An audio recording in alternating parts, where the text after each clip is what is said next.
नमस्कार दोस्तों, आप सभी का स्वागत है मेरे YouTube channel general awareness with S Singh में। दोस्तों, जैसा कि हमारा सीरीज चल रहा है कॉम्प्रिहेंशन सीरीज, इसी का ये 24 सीरीज, जिसमें कि 2024 के जो एग्जाम पर्सपेक्टिव से आपके एग्जाम में इंडियन जो सिविल सर्विस एग्जाम है और इंडियन फॉरेस्ट सर्विस एग्जाम है, इन दोनों में आने की महत्वपूर्ण संभावना है।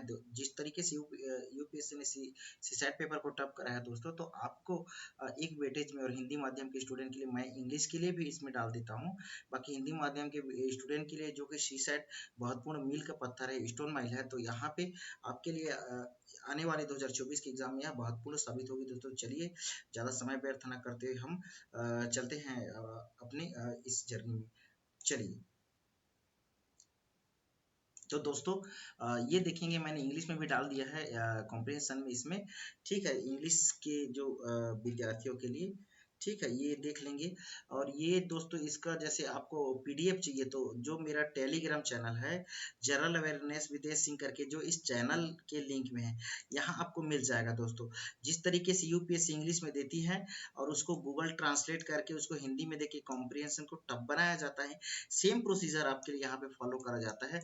और यूपीएससी स्वयं से जैसे कॉम्प्रिहेंशन नहीं लिखती है, ये दोस्तों जो महत्वपूर्ण रिपोर्ट्स है, जो इवेंट्स है, जो डाटा है, इस पे लेके आती है कॉम्प्रिहेंशन दोस्तों। तो ठीक है, तो चलिए मैं बात करूंगा ये इंग्लिश मीडियम के विद्यार्थियों के लिए। ये देख लेंगे, मैंने एक बार मैं एक बार सिंपल से स्क्रॉल कर दे रहा हूँ। एक बार आप लोग इसको पढ़ के आप देख लेना। और ये जो YouTube चैनल में इसका आपको मिल जाएगा, जो पीडीएफ मिल जाएगा जनरल अवेयरनेस एस सिंह करके टेलीग्राम चैनल में, जो YouTube के ऊपर इसी चैनल में जो लिंक है देख लेंगे। ठीक है दोस्तों, तो चलिए हम स्टार्ट करते हैं यहाँ पे अपना कॉम्प्रिहेंशन को। ठीक है दोस्तों, तो चलिए मैं पढ़ना स्टार्ट करता हूँ, आप सभी थोड़ा ध्यान देंगे। क्या कह रहा है देखेंगे दोस्तों कि जस्ट सेकंड बड़ा कर देता हूँ, तो ये आई थिंक ठीक है। ब्याज दरें बढ़ाने के अलावा प्रमुख विकसित देश के केंद्रीय बैंकों बैंक ऑफ जापान को छोड़कर ने 2022 में अपनी बैलेंस शीट पर परिसंपत्तियों को कम करना शुरू कर दिया है। एक प्रक्रिया जिसे मात्रात्मक कसने क्वांटिटेटिव टाइटनिंग के रूप में जाना जाता है, और 2023 में गति तेज हो गई है। अतिरिक्त तरलता को कम करने के लिए 2008 में वैश्विक वित्तीय संकट के बाद से मात्रात्मक सहायता क्वांटिटेटिव ईजिंग केंद्रीय बैंकों द्वारा वित्तीय परिसंपत्तियों की खरीद, निवेश और विकास को बढ़ावा देने और वित्तीय स्थिरता सुनिश्चित करने के लिए एक प्रमुख मौद्रिक नीति उपकरण बनी रही है। महामारी के दौरान मौद्रिक अधिकारी तरलता बढ़ाने और वित्तीय बाजारों को स्थिर करने के लिए क्यूयू क्वांटिटेटिव ईजिंग पर वापस लौट आए हैं। कई विकासशील देशों के केंद्रीय बैंकों ने महामारी के दौरान पहली बार क्वांटिटेटिव ईजिंग लागू किया है। हालांकि 2021 की दूसरी छमाही में लगातार मुद्रास्फीति के दबाव के कारण अधिकांश विकसित देश के केंद्रीय बैंकों को तरलता को कम करने और मुद्रास्फीति के दबाव को नियंत्रित करने के लिए अपनी बैलेंस शीट को छोटा करना पड़ा। क्यूटी के कार्यान्वयन में वित्तीय अस्थिरता, जोखिम और राजकोषीय चिंताओं को सहित महत्वपूर्ण चुनौतियां शामिल हैं। सितंबर 2022 में United kingdom of great Britain और उत्तरी आयरलैंड में सरकारी बॉन्ड बाजार तनाव, और मार्च 2023 में संयुक्त राज्य अमेरिका में बैंकिंग क्षेत्र की उथल-पुथल ने क्रमशः बैंक ऑफ इंग्लैंड और फेडरल रिजर्व को क्वांटिटेटिव टाइटनिंग के कार्यान्वयन में रणनीतियों पर पुनर्विचार और पुनर्गणना करने के लिए मजबूर किया है। यद्यपि क्वांटिटेटिव टाइटनिंग ने सख्त वित्तीय स्थितियों में योगदान दिया है, लेकिन दीर्घकालिक बॉन्ड पैदावार पर प्रभाव कम स्पष्ट हुआ है, क्योंकि क्यूटी को क्यूयू क्वांटिटेटिव ईजिंग की तुलना में अधिक धीरे धीरे लागू किया जा रहा है, जिसे आमतौर पर वित्तीय संकटों को रोकने के लिए अपेक्षाकृत जल्दी से लागू किया गया है। तो ये था दोस्तों कि ये पूरा कॉम्प्रिहेंशन है, हिंदी में हमने बता दिया। ठीक है दोस्तों, चलिए इस कॉम्प्रिहेंशन पे किस तरीके से प्रश्न बन सकते हैं, ये हमने आपके समक्ष ये प्रश्न लेके आए हैं। ठीक है, इकोनॉमिक्स सेगमेंट का है कॉम्प्रिहेंशन दोस्तों। तो प्रश्न है, कौन से सर्वाधिक तर्क संगत पूर्व धारणा बनाई जा सकती है? तो अजम्पशन की बात कर रहा है, अजम्पशन।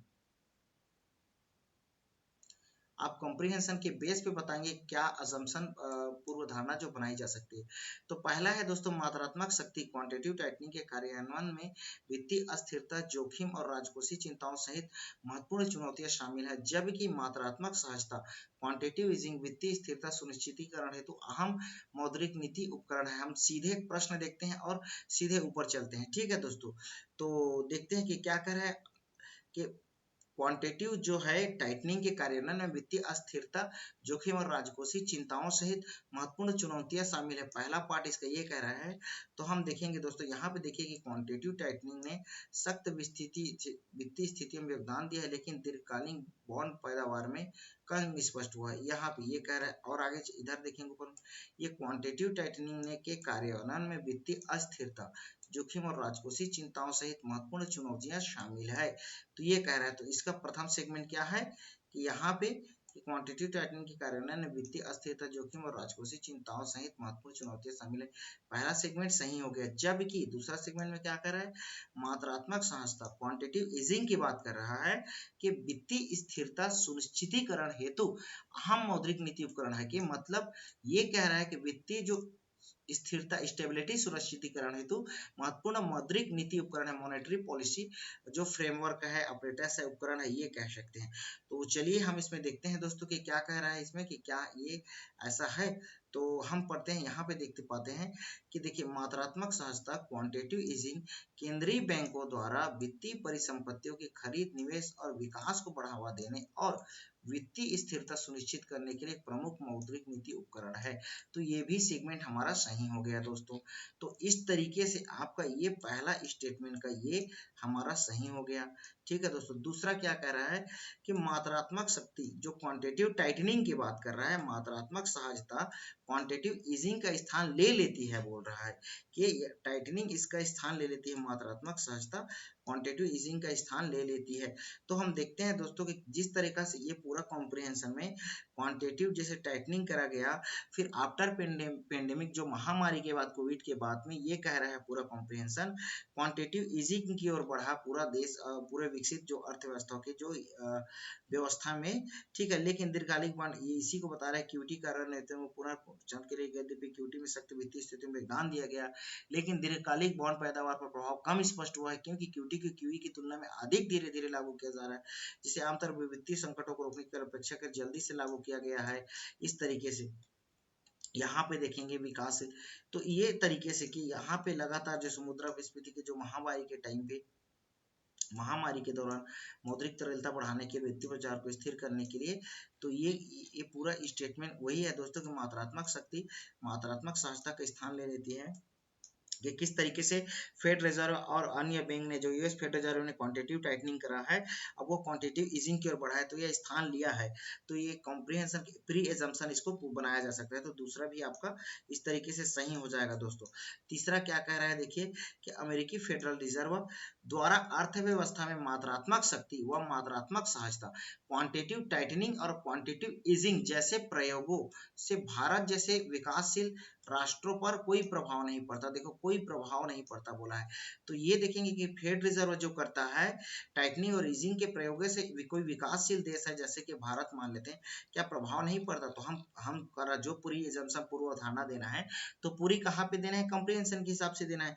तो हम यहाँ पे पढ़ते हैं कि देखिए, यूनाइटेड किंगडम और उत्तरी आयरलैंड सरकारी बॉन्ड बाजार तनाव में, इसके बाद मार्च 2023 में संयुक्त राज्य अमेरिका में बैंकिंग क्षेत्र के उथल पुथल में क्रमशः बैंक ऑफ इंग्लैंड और फेडरल रिजर्व ने क्वांटिटेटिव टाइटनिंग कार्यान्वयन रणनीतियों पर पुनर्विचार, पुनर्गणना करने के लिए मजबूर किया। यद्यपि क्यूटी ने सख्त वित्तीय स्थितियों में योगदान दिया, लेकिन दीर्घकालिक बॉन्ड पैदावार पर प्रभाव कम स्पष्ट हुआ, क्योंकि क्वांटिटेटिव टाइटनिंग को क्वांटिटेटिव ईजिंग की तुलना में अधिक धीरे धीरे लागू किया जा रहा है। इस तरीके से बोल रहा है। तो ये वित्तीय एरिया में प्रभाव तो पड़ रहा है। और हम जैसे ऊपर चलते हैं, तो यहाँ पे क्या देखिए, क्वांटिटेटिव टाइटनिंग पर वापस लौटा है। फिर यहाँ पे देखिए, कई विकासशील देशों के केंद्रीय बैंकों ने महामारी के दौरान पहली बार क्वांटिटेटिव ईजिंग लागू किया।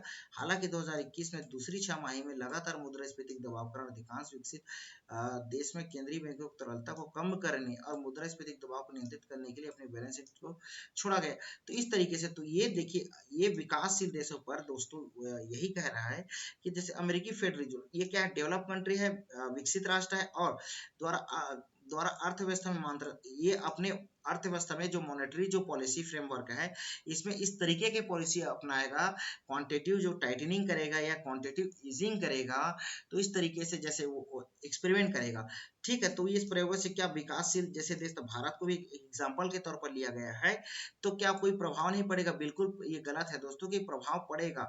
पूरा वो कह रहा है हमारा कॉम्प्रिहेंशन कि ये प्रभाव इसका पड़ेगा विकासशील देशों पर भी, कि जो इस तरीके से ये जो हम यहाँ पे विकासशील देश की बात करते करते हमने जापान की बात करा, इंग्लैंड की बात करा, यूएसए की बात करा, सॉरी विकसित देशों की बात करा और विकासशील की ओर चलते हैं, तो ये तीसरा स्टेटमेंट गलत हो गया क्योंकि यहाँ पे कोई प्रभाव नहीं पड़ता बोला गया। तो हम तीसरा स्टेटमेंट किस तरीके से काट देते हैं, तो ये ऑलरेडी हमारा अगर एक गलत पा गए तो हमारा उत्तर के पास पहुंच जाते हैं।